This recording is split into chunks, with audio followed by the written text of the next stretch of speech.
जय हिंद दोस्तों, मैं हूं अमित और आप हैं अमित एजुकेशन सेंटर 21 के साथ। जय श्री राधे राधे राधे। आप सभी को गुड मॉर्निंग, सभी लोग गुड मॉर्निंग। और दोस्तों आज के वीडियो में हम लोग पढ़ने वाले हैं क्लास 10th का भूगोल और पाठ परिवहन संचार और व्यापार। यानी आज के वीडियो में है ना हम लोग संचार के साधन पढ़ेंगे और ये भी पढ़ेंगे कि भारत में संचार सुविधा कैसी है, किस प्रकार है और भारत में और क्या क्या है इसके बारे में जानेंगे। साथ में भी जानेंगे आज के वीडियो में अंतर्राष्ट्रीय व्यापार क्या होता है, आयात निर्यात क्या होता है, इतना जानेंगे।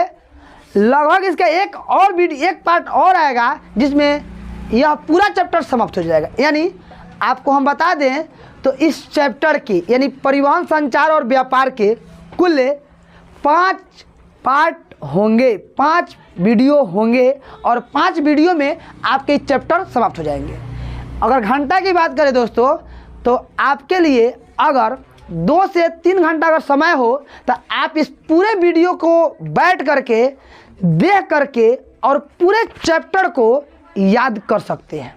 यानी आपके पास अगर दोस्तों कम से कम 240 या 300 मिनट अगर आपके पास है तो आप बैठ करके इस पूरा वीडियो को चैप्टर को समाप्त कर सकते हैं। और जब चैप्टर समाप्त हो जाएगा तो आपके इस चैप्टर से 2024 में बोर्ड में जो एग्जाम में प्रश्न आएंगे, प्रश्न नहीं छूट पाएंगे। तो चलिए हम आपके क्वेश्चन की ओर चलते हैं।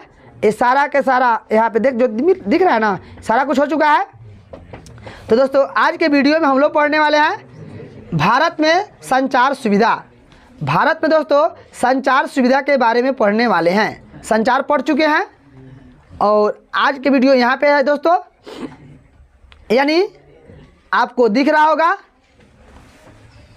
चलिए तो दोस्तों सबसे पहले जानते हैं कि ये होता क्या है भारत में संचार सुविधा।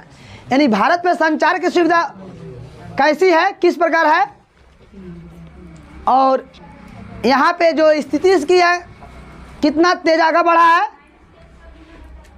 पिन कोड क्या होता है और साथ में जानेंगे पिन कोड में जो अंक होते हैं वो अंक क्या किसको क्या दर्शाता है, पहला अंक क्या दर्शाता है, दूसरा अंक क्या दर्शाता है, तीसरा अंक क्या दर्शाता है। साथ में भी जानेंगे कि डाक विभाग अपने काम को तेजी लाने के लिए, फास्ट करने के लिए कौन कौन कदम उठाए हैं, ये भी जानेंगे। साथ में भी पढ़ेंगे रेडियो क्या है, टेलीविज़न क्या है और ये भी पढ़ेंगे कि व्यापार क्या होता है, अंतर्राष्ट्रीय व्यापार क्या होता है, आयात निर्यात क्या होता है। इतना ही पढ़ करके इस वीडियो में इतना ही तो रहने देंगे और इसके बाद जो वीडियो होगा उस पर समाप्त रहेगा और उसके बाद में आपके ऑब्जेक्टिव मिलेंगे। ऑब्जेक्टिव के लिए अगर आप हमारे चैनल से तैयारी करना चाहते हैं तो आप रात्रि 8 बजे है ना मेरे चैनल से जुड़ सकते हैं और वहाँ पे है ना इसका ऑब्जेक्टिव लगा सकते हैं। इससे क्या होता है, इससे 2 फायदे हैं, चैप्टर याद, ऑब्जेक्टिव याद, चैप्टर कंप्लीट। ओके चलिए तो शुरू करते हैं।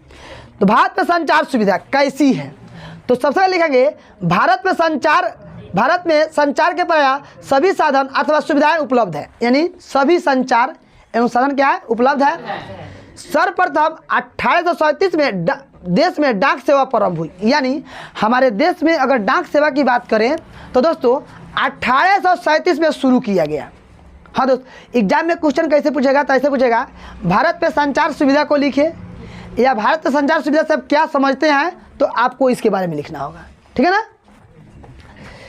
यह ईस्ट इंडिया कंपनी की देन थी। यानी डाक सेवा का जो देन है वह ईस्ट इंडिया कंपनी का देन है ना। डाक विभाग ने अपने पत्र वितरण कार्य में तेजी सुधार लाने के लिए पूरे देश में को 8 डाक क्षेत्रों में बांटा। कितने बांटा है? 8। यानी डाक विभाग अपने पत्र वितरण में सभी को पत्र मिल जाए, किसी प्रकार की दिक्कत नहीं हो, सबको सुविधा मिले, इसलिए डाक विभाग ने अपने पूरे भारत को 8 क्षेत्र में बांट दिया। कितने क्षेत्र में? 8 क्षेत्र में। कौन बांट दिया? हमारे डाक विभाग बांट दिया। 6 अंक वाले इस अंक में पहला अंक जोन के लिए, ये तो अलग है, मतलब पत्र सबको जल्दी मिल जाए, सब कुछ हो जाए, तो इसे 8 क्षेत्र में, है ना। अब आप देखते होंगे कि उसी में आपको मिलता होगा पिन कोड। क्या मिलता होगा? दोस्तों हम जहाँ रहते हैं तो हमारी पिन कोड दोस्तों है, हमारी पिन कोड है 8454 और दोस्तों एक है 16। क्या है? 16। यानी हम जहाँ रहते हैं वहाँ का पिन कोड है 845416। तो बताता है कि 8454 जो 16 दोस्तों है या 16 जो है, तो इसमें जो पहला जो अंक है दोस्तों, पहला अंक है ना, यह आपके जोन को दर्शाता है। पहला जो अंक है 8, यह आपको जोन यानी बिहार को दर्शाता है। जहाँ भी आपको पिन कोड में अगर 8 मिल गया का मतलब बिहार का है। कहाँ का है? बिहार। और दूसरा दोस्तों अगर आपको इसे मिला 2 अंक 45, क्या मिला? 45, तो यह उप जोन को दर्शाता है यानी जिला को। दर्शाता है जिला को। और लास्ट में 3 अंक जो दोस्तों है यह आपके डाकघर को दर्शाता है यानी जहाँ पोस्ट ऑफिस। क्या कहते हैं? Post office. तो पिन कोड का इतना मतलब होता है। यानी आपसे एग्जाम में पूछ लेगा कि पिन कोड में पहला स्थान है ना किसको दर्शाता है? ऑप्शन में इस तरह रहेगा, जोन, उप जोन, गंतव्य स्थान, इनमें से कोई नहीं। बीच का 2 अंक उप जोन और अंत का 3 अंक गंतव्य स्थान को दर्शाता है। कोई दिक्कत है ना? तो वहीं लिखे दोस्तों हम कि 6 अंक वाले इस अंक में पहला अंक जोन के लिए, बाद के 2 अंक उप जोन के लिए और अंतिम 3 अंक गंतव्य स्थान के लिए निर्धारित किए गए हैं। इन्हें पिन कोड कहा जाता है। इन्हें क्या कहता है? Pin code. अब दोस्तों पिन कोड और मोबाइल नंबर बहुत अंतर है। बहुत लोग लेटर लिखते हैं ना, तो नीचे पिन कोड क्या करते हैं, लिखेंगे इस तरह पिन कोड, है ना, डाल देंगे कभी 845416 डाल देंगे, तब पिन कोड, सॉरी 1 मिनट, अपना मोबाइल नंबर डाल देंगे, है ना, तो गलती हो जाता है। अब बहुत लोग पिन कोड और मोबाइल नंबर को इस तरह ऐसे ही समझता है। यहाँ लिख देगा मोबाइल लिख देगा लेटर पर और लिख देगा 845416। तो दोस्तों मोबाइल नंबर दूसरा होता है और पिन कोड दूसरा होता है। जिस तरह पिन कोड में 8 स्टेट को दर्शाता है, 45 जिला को दर्शाता है और 3 अंक पर गंतव्य स्थान को दर्शाता है, ठीक उसी प्रकार अगर किसी व्यक्ति का, मान लीजिए मेरा ही मोबाइल नंबर है 888097, तो यह 88 किसी न किसी को दर्शाता है जो केवल संख्या को दर्शाता है। ठीक है ना, आपको इसके बारे में आगे पढ़ने के लिए मिलेगा। तो चलिए जानते हैं, है ना, इसमें लिखा गया है कि इन्हें पिन कोड कहा जाता है। क्या कहता है? Pin code. बिहार और झारखंड का पिन कोड 8 में शामिल है, यानी बिहार का भी पिन कोड 8 से शुरू होता है और झारखंड का भी। किसका? झारखंड। बिहार का भी 8 से शुरू होता है और झारखंड का भी 8 से शुरू किया जाता है। कोई दिक्कत नहीं है? आपसे पूछा जाएगा कि झारखंड के कितने, है ना, अंक से मतलब साबित किया जाता है कि ये झारखंड के लेटर है? कोई डाउट? अब चलिए, अब डाक विभाग क्या किया है अपने, है ना, संचार को तेजी करने के लिए। भारत में संचार विभिन्न डाक चैनल के द्वारा निम्नलिखित है। यानी भारत में जो डाक चैनल है, डाक विभाग जो है, वो अपने कार्य को आगे बढ़ाने के लिए इसे 6 जोन में, कितने जोन बांटा है? 6 चैनल में। कितने चैनल में? 6 चैनल में। यानी आपसे एग्जाम में ऐसे क्वेश्चन पूछेगा कि, है ना, कि डाक विभाग अपने पत्र वितरण को तेजी लाने के लिए कितने चैनल बांटा है? तो 6 चैनल। और पूरे भारत को डाक विभाग कितने क्षेत्र में बांटा है? 8। जब कहेगा कितने क्षेत्र में बांटा है? 8। और कितने चैनल में बांटा है? तो 6। चैनल की बात करते 6 और क्षेत्र की बात करें तो 8। कोई दिक्कत? तो चलिए सब समझते हैं। पहला चैनल का नाम है दोस्तों राजधानी चैनल। क्या नाम है? राजधानी चैनल। दूसरे का नाम है दोस्तों मेट्रो चैनल। तीसरे का नाम है दोस्तों ग्रीन चैनल। और चौथे का नाम है दोस्तों दस्तावेज चैनल। पांचवे का नाम है भारी चैनल और छठे का नाम है व्यापार चैनल। सबके बारे में पढ़ेंगे किसका क्या मतलब होता है। तो चलिए, पहला दोस्तों है यहाँ पे राजधानी चैनल। राजधानी चैनल का क्या काम है ना? तो दोस्तों इसमें सबसे पहले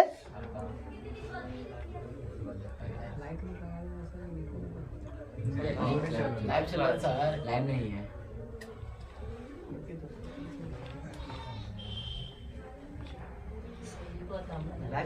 सबसे पहले दोस्तों, 1 मिनट गड़बड़ हो गया था। हाँ, सबसे पहले जानते हैं इसके बारे में। पहले राजधानी चैनल किसके बारे में जानते हैं? राजधानी चैनल।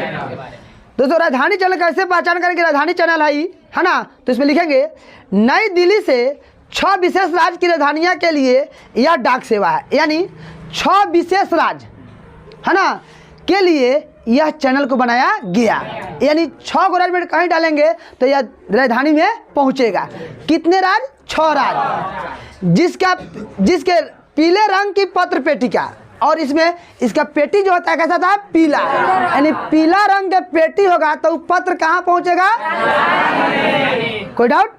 और कितने विशेष राज्य होते हैं? 6।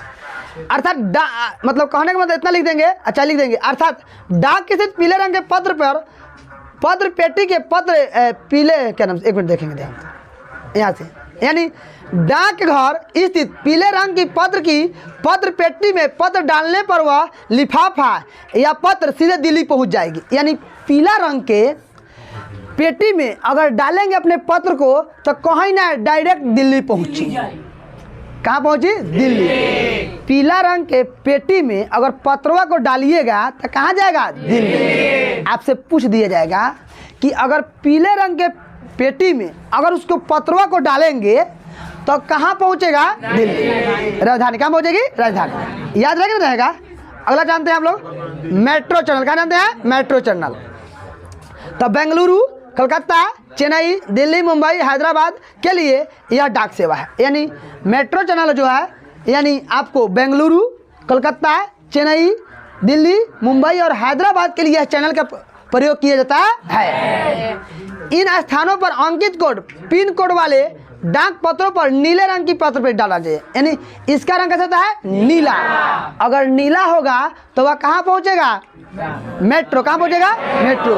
यानी बेंगलुरु, कोलकाता, चेन्नई और दिल्ली, मुंबई पहुँचेगा। हैदराबाद उसका रंग कैसा होता है? नीला। और राजधानी का? नीला। मेट्रो का? नीला। ओके, हाँ मेट्रो का नीला। अब दोस्तों आते हैं आगे ग्रीन चैनल। कहते हैं तो दोस्तों स्थानीय पिन कोड अंकित डाक पत्रों पर हरे रंग की, आपको पता है ग्रीन मतलब क्या होता है?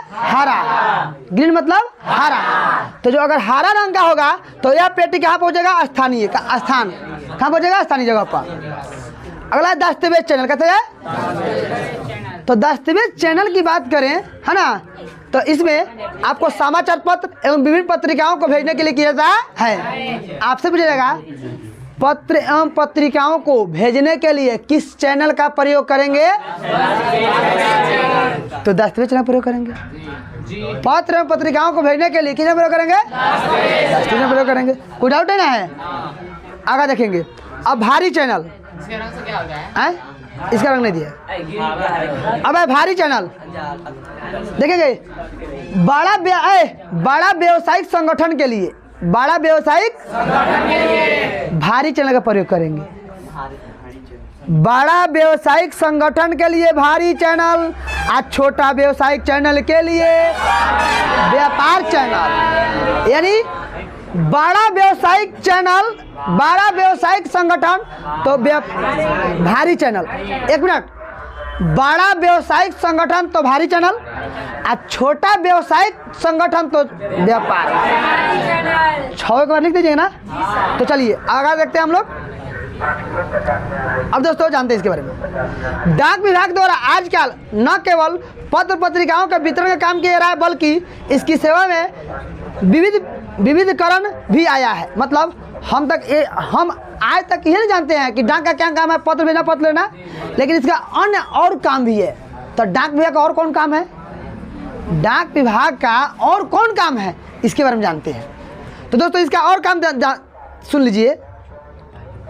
इसका और काम है, डाक विभाग वर्तमान समय में speed post, media post, satellite post, express post, data post, greeting post, e post, bill post के अलावा द्रुत डाक सेवा, बैंक, जीवन बीमा संबंधी कार्य भी करता है। यह एक प्रकार से जीवन बीमा कार्य भी करती है। डाक जीवन बीमा कार्य, बैंक का भी काम करती है। आप लोग ना कहते हैं पोस्ट में खाता खुलवाए हैं, स्पीड पोस्ट करती है, सैटेलाइट पोस्ट करती है, एक्सप्रेस पोस्ट करती है। यानी इतना काम है।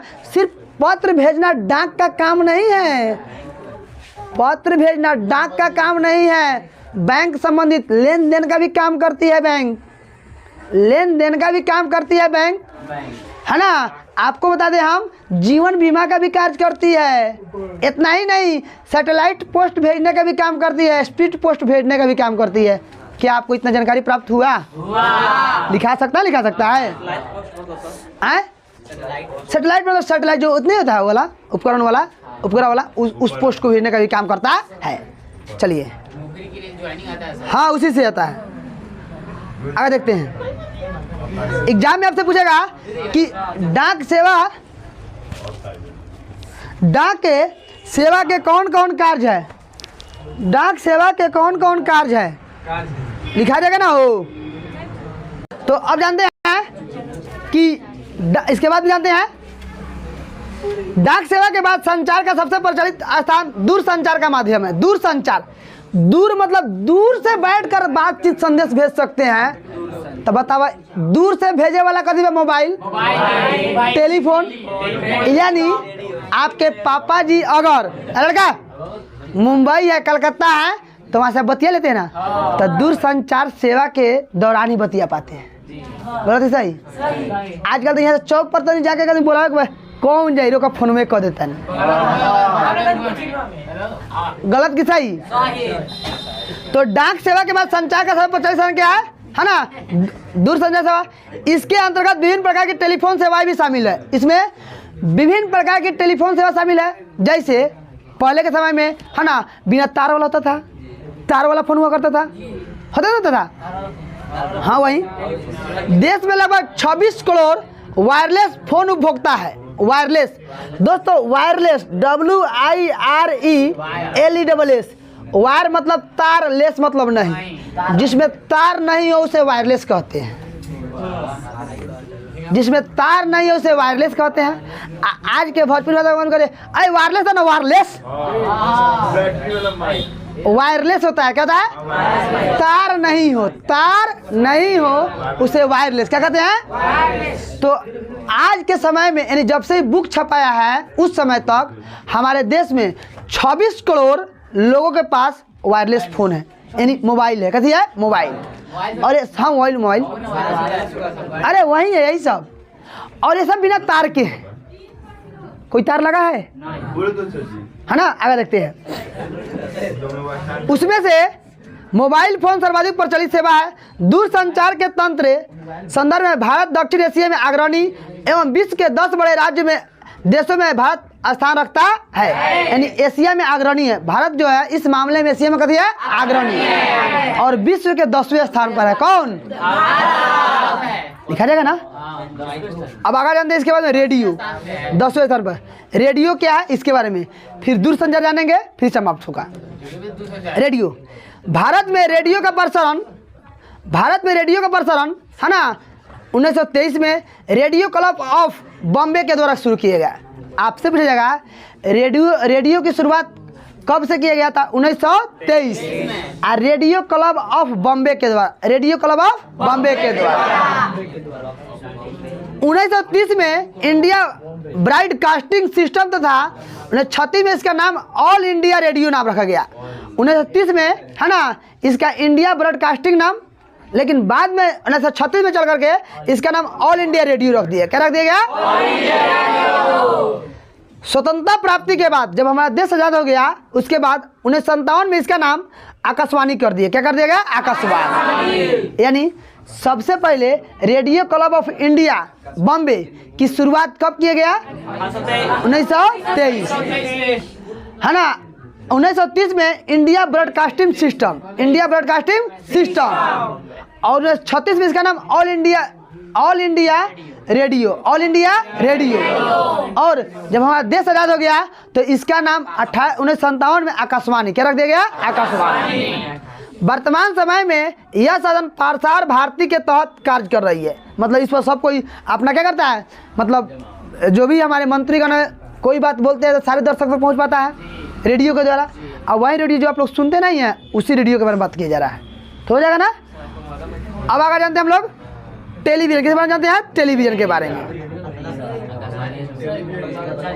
अब देखेंगे टेलीविजन जनसंचार का वर्तमान समय में सबसे प्रचलित लोकप्रिय साधन टेलीविजन है। लोग रेडियो से ज़्यादा साधन हो गया।